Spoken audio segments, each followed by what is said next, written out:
ఈరోజు మనం ఈ వీడియోలో హిందీలో వర్ణమాల గురించి తెలుసుకుందాం. వర్ణమాల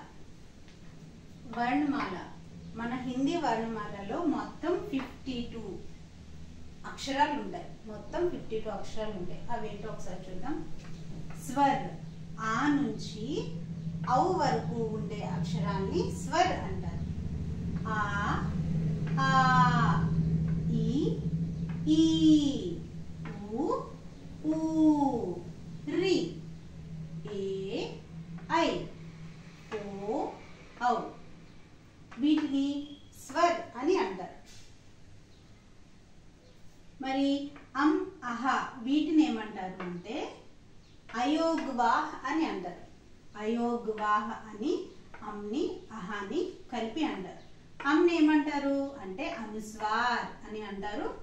అహా అంటే విసర్గ్, అహాని విసర్గ్ అని అంటారు. అమ్నేమో అనుస్వార్ అని అంటారు. ఇవేమో రెండు స్వర్. 1 2 3 4 5 6 7 8 9 10 11. అర్థమైందా పిల్లలు? అయితే స్వరాలు మనం పలికేటప్పుడు, స్వర్ మనం ఉచ్చరించేటప్పుడు అవి స్వతంత్ర అక్షరాలు అన్నమాట. అవి స్వతంత్రంగా మనం పలికేస్తాం. వేటి యొక్క సహాయం వాటికి అవసరం లేదు. ఇక్కడ రి అనే అక్షరం ఒక్కసారి చూడండి. దీన్ని మనం తెలుగులో అరు, అరు అని అంటాం కదా. అయితే హిందీలో రి అని అంటాం. మరి రీకి మాత్రం ఏంటి అని అంటే ఇవి ఇక్కడ ఉంది చూసారా, ఇది ఇలా. దీని ఒక్కదాన్ని రీకి మాత్రం అంటాం. అంటే రీకి మాత్రం ఉన్న పదాలు ఏంటి? వృక్ష, పృథ్వీ. పృథ్వీ అంటే భూమి, వృక్ష అంటే వృక్షము. అర్థమైందా పిల్లలు? అయితే మీరు అక్షరాలు రాసేటప్పుడు ఇక్కడ ఒత్తులు పెడతారు కదా, ఆ ఒత్తులు అక్షరాల వైపు చూడాలి. అక్షరాల వైపు ఇలాగా వంచి రాయాలి అనే విషయం మీరు జ్ఞాపకం పెట్టుకోండి. ఓ, ఔ, ఏ, ఐ. మరి ఇక్కడ తెలుగులో అరు, అరు అని రెండు ఉంటాయి కదా. మరి హిందీలో రీ ఒక్కటే ఉంది కదా. అంటే దేవనాగరి భాష రాసేటప్పుడు దేవనాగరి లిపిలోని రీ, రీ కూడా ఉంటాయి. అలాగే సాంస్క్రిట్ లో కూడా రీ, రీ ఈ రెండింటిని ఉపయోగిస్తారు. కానీ హిందీలో మాత్రం ఇది ఒక్కటే ఉంటుంది, రీ ఒక్కటే ఉంటుంది. ఆ విషయం మీరు జ్ఞాపకం పెట్టుకోండి. ఆ తర్వాత వ్యంజనంలోకి వద్దాం. వ్యంజన్ ఒకసారి నేను చదువుతాను చూడండి. క, ఖ, గ, ఘ, అంగ్, చ, ఛ, జ, ఝ, య, ట, ఠ, డ, ఢ, ణ.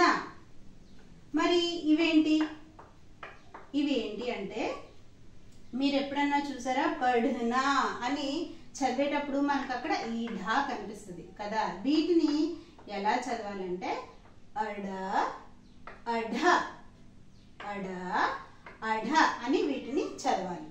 తర్వాత త, థ, ద, ధ, న, ప, ఫ, బ, భ, మ, య, ర, ల, వ, సే, ష, స, హ.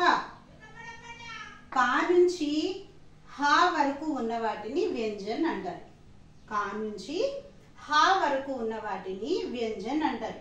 మరి ఇక్కడ మీరు ప, ఫ అని చదువుతున్నారేంటి అని అనుకుంటున్నారేమో. ఇది ప తర్వాత ఇది ఫ అనే చదవాలి.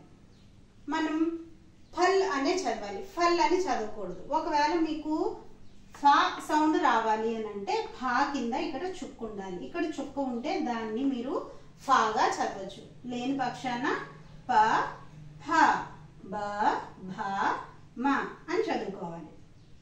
దాని తర్వాత చూడండి క్ష, త్ర, జ్ఞ, స్ర.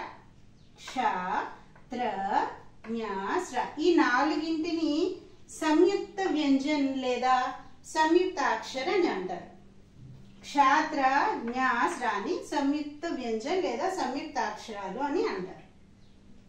ఇక్కడ వ్యంజన్ మనం పలికేటప్పుడు సౌండ్ ఒకసారి గమనించండి. క, ఖ, గ అంటున్నాను కదా, చివర మీకు ఆ సౌండ్ వినిపిస్తుందా? అంటే మనం వ్యంజన్ని పలికేటప్పుడు మనం స్వర యొక్క సహాయం మనం తీసుకున్నాం. వ్యంజన్లు మనం పలికేటప్పుడు ఆ స్వర యొక్క సహాయం మనం తీసుకుని మనం చదువుతున్నాం. చూడండి, క ఆ సౌండ్ వచ్చిందా, ఖ ఆ సౌండ్ వచ్చింది, చూడండి గ ఆ సౌండ్ వచ్చింది కదా. ఇలాగా మనం స్వరం యొక్క సహాయంతో వ్యంజన్ తయారైందనమాట. అయితే కా నుంచి హా వరకు ఉన్న వాటిని మాత్రమే వ్యంజన్ అంటారు. మరి వీటిని సంయుక్తాక్షరాలు ఎందుకు అని అంటారు అంటే, ఇక్కడ చూడండి రాశాను, క్ష, త్ర, జ్ఞ, స్ర ఈ రెండు స్వర వ్యంజన అని అంటే ఈ రెండు వ్యంజన్ కదా, ఈ రెండు కూడా వ్యంజనే, ఈ రెండు కూడా వ్యంజనే, ఈ రెండు కూడా వ్యంజనే. అంటే వ్యంజన్ వ్యంజన్ కలిపి ఈ అక్షరం తయారైంది కనుక వాటిని సంయుక్తాక్షరాలు అని చెప్తాం మనం.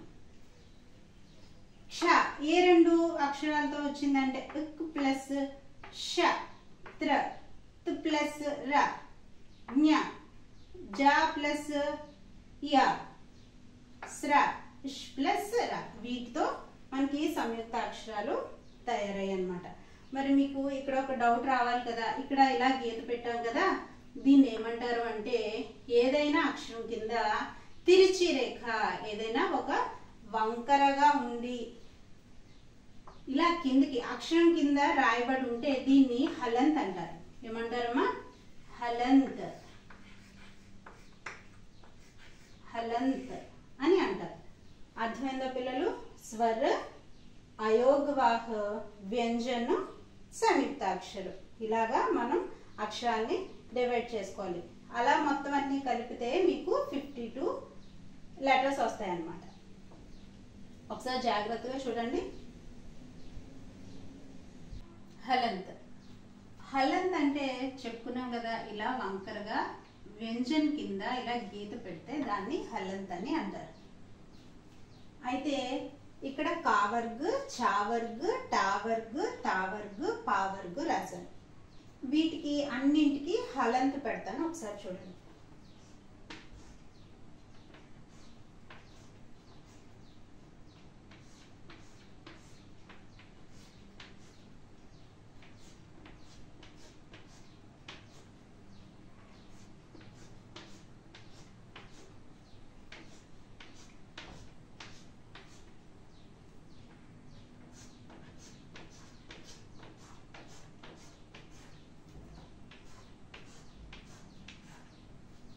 ఇలా ప్రతి వ్యంజన్ కి మనం హలంత్ పెడితే అర్థం ఏంటి అని అంటే, ఈ అక్షరాన్ని మనం సగమే పలుకుతామని అర్థం.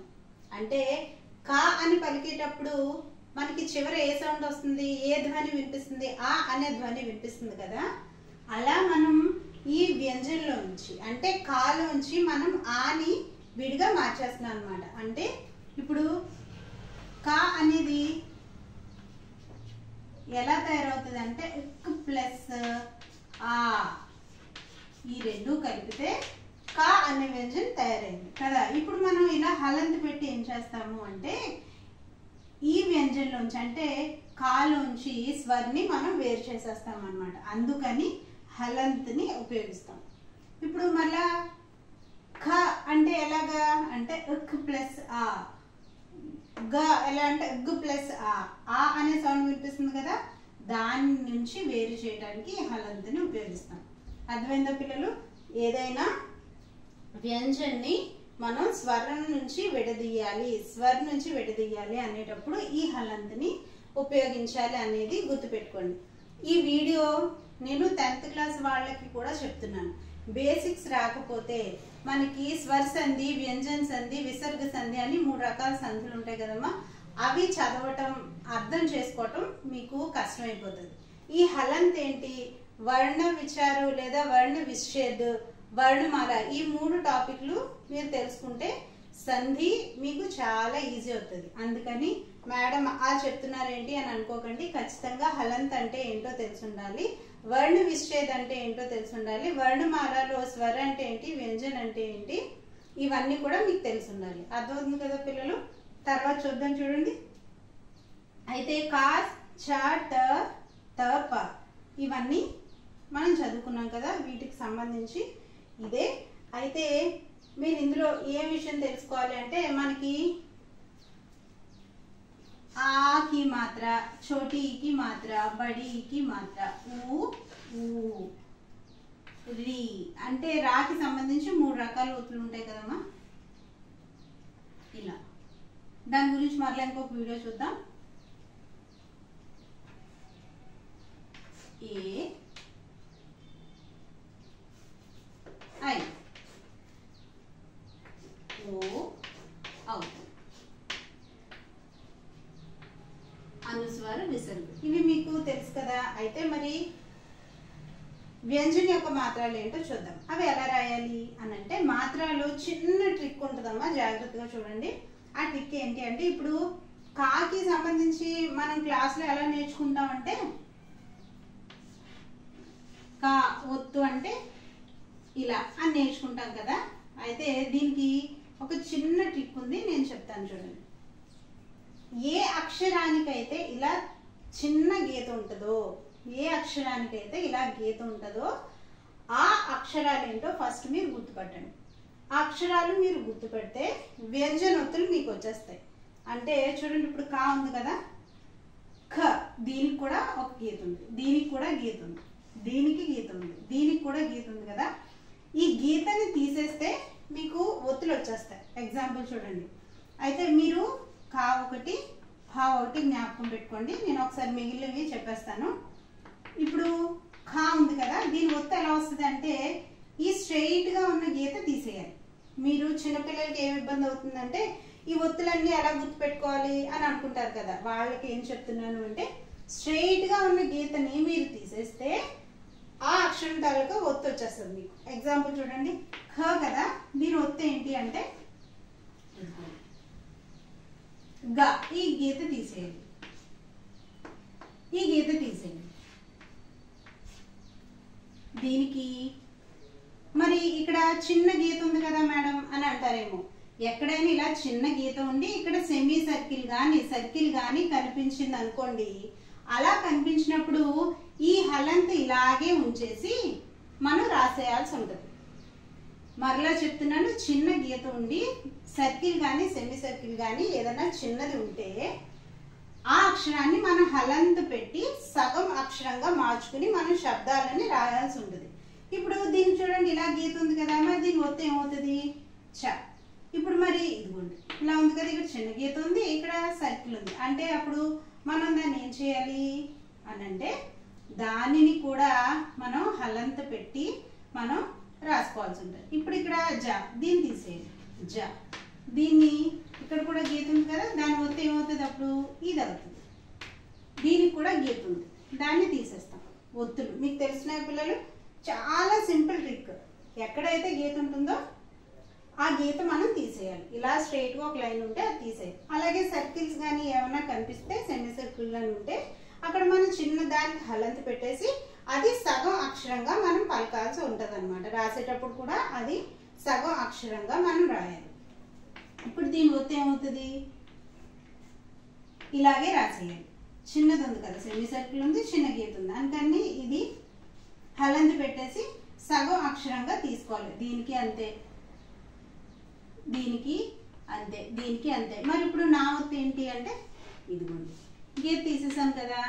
అలాగే ఇదిగో తా ఒత్తు ఇలా, తా ఒత్తు ఈ గీత తీసేయడం, సెమీ సర్కిల్ లాగా ఉంది, అలాగే చిన్న గీత ఉంది. అంటే దీన్ని మనం ఇలా హలంత పెట్టి మనం రాసుకోవడానికి చదువుకోవడానికి ఉపయోగించుకోవచ్చు. ఇక్కడ గీత ఉంది అంటే దాని ఒత్తు ఏమవచ్చు ఇది నా గీత ఉంది కదా, నా ఒత్తు ఇది ఇలా ఉంటుంది. దాని తర్వాత దీనికి కూడా గీత ఉంది, అందుకని ప. ఇందాక చెప్పాను కదా, ఈ రెండింటికి ఒత్తులు రాసేటప్పుడు అంటే మనం వ్యంజన్ నుంచి స్వరం వేరు చేసేటప్పుడు ఈ రెండింటికి విద్వాంసులు ఏం చేశారంటే ఒకవేళ ఈ గీత తీసేయాలని చెప్తున్నాను కదా, అప్పుడు ఇలా రాస్తే అది ఏ షేపు లేకుండా పోయింది. అందుకని కన్ఫ్యూజ్ అవుతామని ఏం చేశారంటే విద్వాంసులు కా ఒత్తుని ఇలా మనకి పెట్టారు.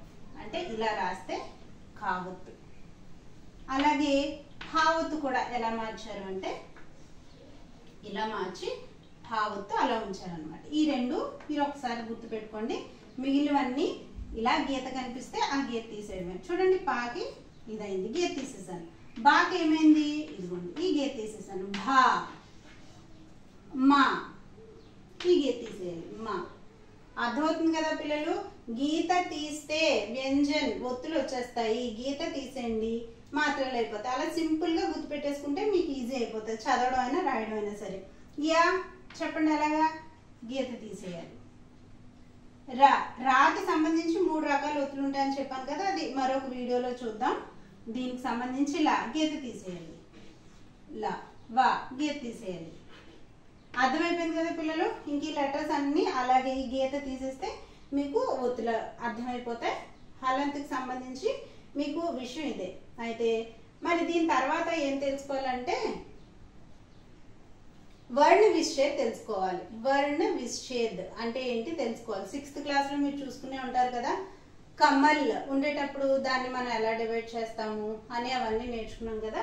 దాని గురించి మనం నెక్స్ట్ వీడియోలో చూద్దాం. ఈ వీడియోలో మనం మొత్తం ఏం తెలుసుకున్నాం, స్వర అంటే ఏంటి, వ్యంజన్ అంటే ఏంటో తెలుసుకున్నాం. దాని తర్వాత హలంత్ అంటే ఏంటి, మనకి వ్యంజన్ యొక్క మాత్రలు ఎలా వచ్చినాయి అని ఇవన్నీ తెలుసుకున్నాం. అర్థమైంది కదా పిల్లలు?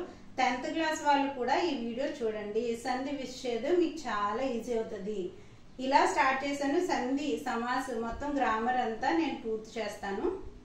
ఖచ్చితంగా నా ఛానల్ సబ్స్క్రైబ్ చేసుకోండి, లైక్ చేయడం మర్చిపోకండి. ఏమన్నా డౌట్స్ ఉంటే నాకు మెసేజ్ చేయండి. Thanks for watching.